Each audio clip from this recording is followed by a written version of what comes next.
નમસ્કાર મિત્રો, વેધર ઇન્ફોર્મેશનમાં આપનું સ્વાગત છે અને હું છું પરેશ. ખાસ કરીને આજના વિડીયો આપણે ચર્ચા કરવાની છે કે હવામાનમાં અત્યારે એક મોટો પલટો આવી ગયો છે, જેની અંદર ગરમી, ઉકળાટ અને તાપમાનમાં ઘણા બધા ફેરબદલ જોવા મળી રહ્યા છે. સાથે અત્યારે જે વરસાદનો રાઉન્ડ ચાલી રહ્યો છે તે વિશેની સંપૂર્ણ માહિતી આપવાની છે.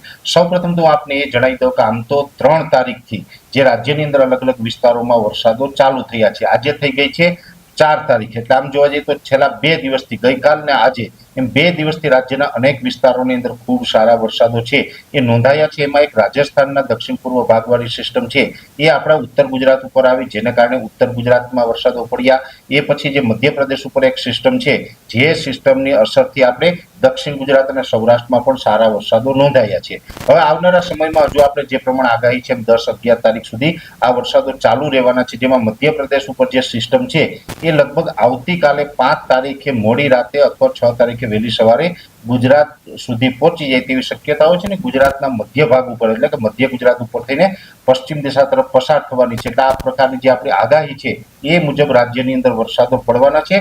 ખાસ કરીને આજે 4 તારીખે જે વરસાદો પડ્યા, ગઈકાલે 3 તારીખે વરસાદ પડ્યા, એમ છેલ્લા 2 દિવસમાં વરસાદો પડ્યા એના કરતા હવે તીવ્રતા પણ આગળના દિવસમાં વધવા જઈ રહી છે. એટલે 1 થી 2 દિવસમાં વરસાદની તીવ્રતા અને વરસાદના વિસ્તારોમાં હજુ પણ વધારો થશે અને હમણાં આપણે વરસાદો છે એ કન્ટિન્યુ ચાલુ રહેશે. એટલે આ વરસાદની આગાહી તો આપણે ઘણા સમયથી આપી રહ્યા હતા, પણ હવે આજે લેટેસ્ટ બીજા સમાચાર એ છે કે પહેલા તો આપણે ઘણા દિવસથી જે આપણું વાતાવરણ છે એમાં વાદળછાયું વાતાવરણ છે, કોઈ જગ્યાએ અત્યારે સૂર્યપ્રકાશ જોવા મળતો નથી. એટલે કે લગભગ રાજ્યના 70 થી 72% વિસ્તાર એવા છે કે જ્યાં સૂર્યપ્રકાશ આપણે ઘણા દિવસથી જોવા મળ્યો નથી, જેને કારણે ખેતી પાકો ઉપર પણ અસર છે અને આપણો OLR છે એ ડાઉન થયો છે. OLR એટલે કે આઉટગોઈંગ લોંગ વેવ રેડિયેશન. જે આઉટગોઈંગ લોંગ વેવ રેડિયેશન હોય એ ડાઉન થાય એટલે કે જે જમીન ઉપર જે સૂર્યપ્રકાશ આવતો હોય એનું રિફ્લેક્શન થતું હોય છે એ ડાઉન થયું છે. અને એ ડાઉન થવાનું મુખ્ય કારણ હંમેશા એ જ હોય કે વધારે પડતા વાદળછાયું વાતાવરણનું રહેવું. એટલે OLR છે એ ડાઉન થઈ ચૂક્યો છે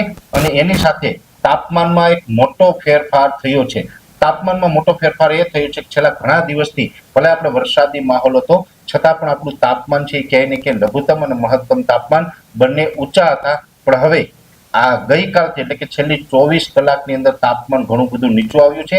અત્યારે આપણું લઘુત્તમ તાપમાન છે એટલે કે ઓછામાં ઓછું જે તાપમાન છે એ 23 ડિગ્રી સુધી આવી રહ્યું છે અને વધારેમાં વધારે તાપમાન મહત્તમ તાપમાન છે એ 28 ડિગ્રી સુધી નોંધાઈ રહ્યું છે. એટલે ગુજરાતના અલગ અલગ વિસ્તારોમાં 1 થી 2 ડિગ્રી તાપમાનમાં ફેરફાર હશે, પણ એ વડે 23 થી લઈને 28 ડિગ્રી સુધીનું તાપમાન છે રાજ્યના અલગ અલગ વિસ્તારોમાં અત્યારે નોંધાઈ રહ્યું છે. એટલે આ તાપમાનમાં ખૂબ મોટો ઘટાડો થયો છે એવું પણ કહી શકાય અને એનું 2 કારણ છે. એક તો સતત વાદળછાયું વાતાવરણ છે અને બીજા નંબરમાં સતત આપણે વરસાદો પડી રહ્યા છે 2 દિવસથી, જેને કારણે છેલ્લા 24 કલાકથી તાપમાનમાં ઘટાડો થયો છે અને ખાસ કરીને 30 ડિગ્રી કરતા તાપમાન નીચું આવી ચૂક્યું છે. એટલે કે જે 28 ડિગ્રી તાપમાન છે એ મેક્સિમમ અત્યારે આપણું જોવા મળી રહ્યું છે અને આ જ મુજબનું હવે તાપમાન છે એ સમગ્ર જુલાઈ મહિના દરમિયાન જોવા મળશે.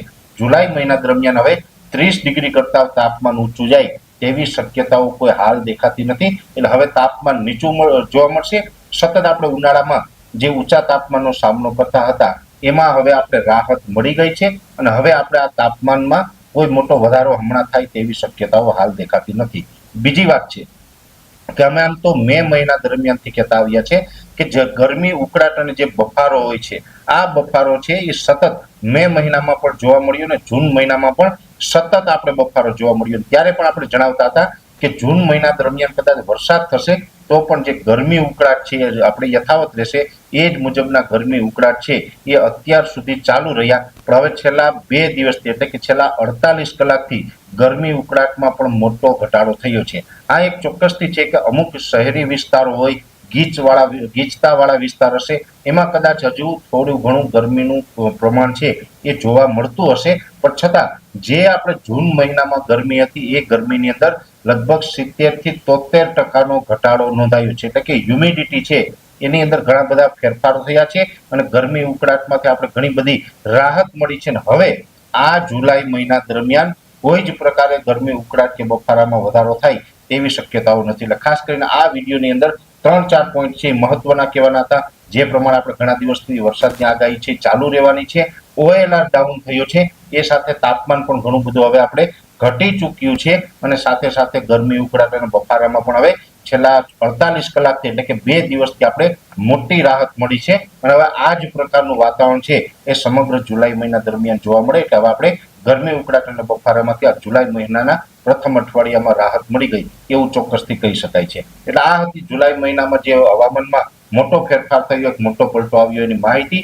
વિશેષ માહિતી છે એ નેક્સ્ટ વિડીયોમાં આપવામાં આવશે. અત્યારે આ વિડીયોની અંદર એટલું જ. અંતમાં દરેક મિત્રોને વિનંતી રહેશે કે આ વિડીયો લાઈક આપી દરેક ગ્રુપમાં શેર કરવો અને આપણે આ ચેનલને સબસ્ક્રાઇબ કરવી. જો આપણે ફેસબુક પેજ ઉપર જોતા હોય તો અમારા ફેસબુક પેજને પણ ફોલો કરજો. રજા આપશો. નમસ્કાર.